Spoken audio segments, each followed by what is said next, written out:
Hey guys, so today we're doing the second part of the rhetorical appeals, academic persuasion, and logic, focusing mostly on logic and when our attempt to use logic goes wrong, so logical fallacies.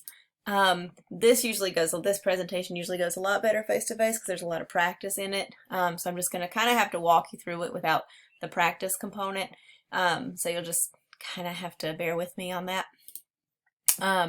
So just a quick overview. When I say logical fallacies, I kind of just mean like logical untruths or faulty logic. Sometimes I'll say bad logic or unfair logic. We said that the use of logic is making what you're saying, your reason with the evidence and how you're explaining it, making that make sense to your reader.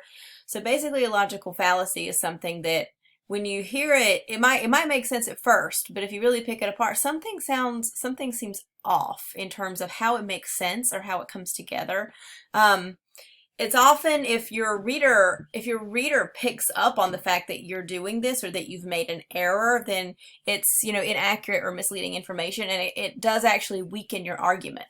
And a lot of times popular arguments will attempt to use logical fallacies often to try to kind of manipulate people.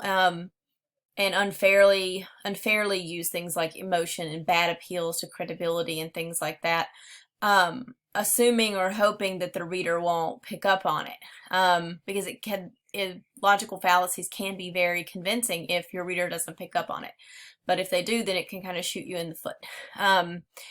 So sometimes it's unintentional. We use bad logic all the time. I know no one wants to think about themselves as using bad logic, but we do it all the time in like casual conversations, like kind of everyday communication without even realizing it accidentally. So it's not always intentional. And we do it in writing a lot unintentionally. Sometimes it's malicious because the person arguing is relying on the audience ignorance of the issue. So not assuming that you don't know much about it to be able to pick up what they're doing, or relying on audience trust. A lot of times when we watch different news stations, I know we kind of know that there's, some bias in the news, but I think especially when we're watching like the one that we trust, like there's some implicit trust there. Like this is, and we do it, online when we read articles, there's this implicit sort of like, they have been researching this issue, or they are the one that was there on the scene, or they are a professional, and of course they know more about this than I do. So some relying on that implicit trust, or believing that you're not going to look into the issue. And a lot of times, we're bombarded with information all day long and people's opinions and arguments about things. So, in reality, we don't have time necessarily to look further into every argument that we come across, and sometimes people will use that to their advantage. So it's important to recognize, so the goal of this presentation is not that you memorize every single logical fallacy out there, but that you do get in the habit of noticing when someone's, I guess, feeding you a line, or when something sounds a little bit off. Not just to avoid it in your communication, but to notice when it's coming at you as a critical reader. So there's a couple of types or ways that logical fallacies happen. They are used to distract, distort, or omit information. So either, distract you from the real point, and get you focused on something else. To distort, like, that's usually like in the wording, or in how they're portraying an issue maybe unfairly. Omitting information, so that's when we're like omitting evidence that makes us look wrong, things like that. It often happens by over-relying on another appeal besides logic. So in an attempt to convince your reader to think that what you're saying makes sense, we lean too much into emotional or authoritative appeals, or even disguise those appeals as logic. Like using a celebrity. Like if you, used a celebrity to endorse your product and they had no expertise, you're relying on that name or the fact that people like or admire that person and not their actual expertise. And that's an unfair, like leaning into an authoritative appeal because the person's not actually an authority. When it's emotion, it's relying unfairly on the audience's emotion. So we talked about how pathos is really easy to kind of manipulate. When you're relying unfairly on guilt or insecurity, fear, and you kind of target and focus more on that. authority or trust. So again, focusing on authority where none exists, like our cultural use of celebrities, or focusing on solely on character assassination. So focusing on picking apart this person's character as opposed to their actual argument. And logic, again, that's distorting, that's distracting, omitting like the evidence that's being presented. I want to make this clarification really quick.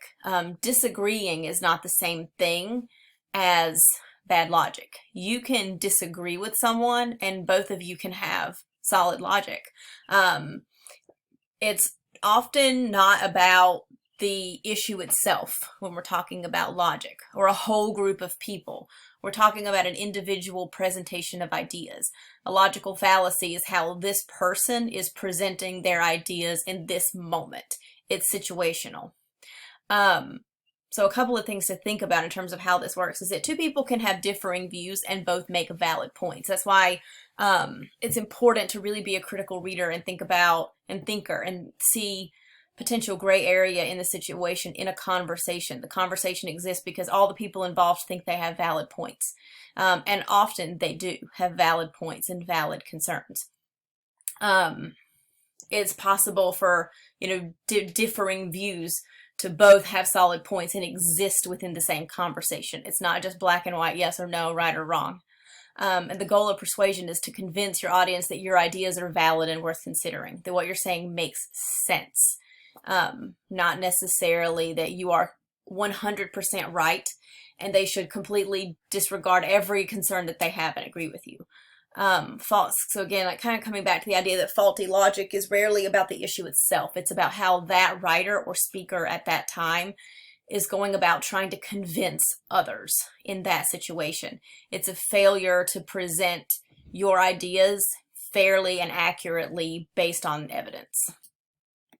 So I want you to write down these couple of things. This is going to kind of a couple of tips to avoid logical fallacies and arguments, especially in your digital essay. One, make sure you're using valid reasons that are not overly emotional, that you can find evidence for, that you can explain, give examples of, and you can flesh out. Make sure your reasons have factual evidence. Make sure you're not making statements that are just based on your opinion without evidence. That's how you avoid the whole bias thing. And have a fair academic argument. And a lot of times we throw in our opinions and we don't even realize we're not connecting it to evidence. So sometimes it can sound easy enough, but it actually takes some practice and really kind of paying attention to where you're making claims and saying things that are debatable and don't have evidence, where you're drawing conclusions about a situation but don't have it based it on any sort of data. Verifying that the most important or relevant aspects of the issue are being addressed. So making sure you're not just being distracting in any way or kind of overdoing it in certain areas, or that you're pulling in information that's not relevant. Again, like bombarding people with unnecessary like background information or other types of information and stories and things that are going to detract from the argument. So you just want to make sure that what you're providing is really what's important to the issue at hand. Avoiding making claims and saying things that are emotional, zealous, sweeping, and can't be supported, and avoiding those absolute descriptors like all, always, everyone, never, that kind of stuff. Checking for fair acknowledgement and representation of multiple opinions or courses of action, making sure that you have other opinions in there, that you're not straw manning them, that you're describing them fairly in ways that aren't going to piss them off. This is your reflection now to do in your notebook. I just want you to think about, we're going to come back to working with this in Studio 7 the same way you're kind of working with some previous things we've covered in Studio 6. I want you to take it a few minutes and just think about how your essay is going in terms of applying all three appeals. So you can talk about like fallacies if you want to, but just at the end of going over everything, I want you just to think about how you're using the appeals. So for now, can you describe at least one specific way you are intentionally appealing to ethos, pathos, logos, and kairos? So for each one, which of these four appeals are you using the most? So which one do you feel like you're leaning on? Which one are you struggling with? So either haven't thought of using yet or aren't really sure how to use it. So a lot of people get kind of stuck with ethos or stuck with pathos. Some people are really having trouble with your research and finding evidence for points you want to make, so getting kind of stuck with logos. Some people are, get stuck trying to know if they're really appealing to Kairos and making it like relevant and current. So whichever one you feel like you're kind of struggling with the most right now. And then we'll see you in the next presentation. Bye.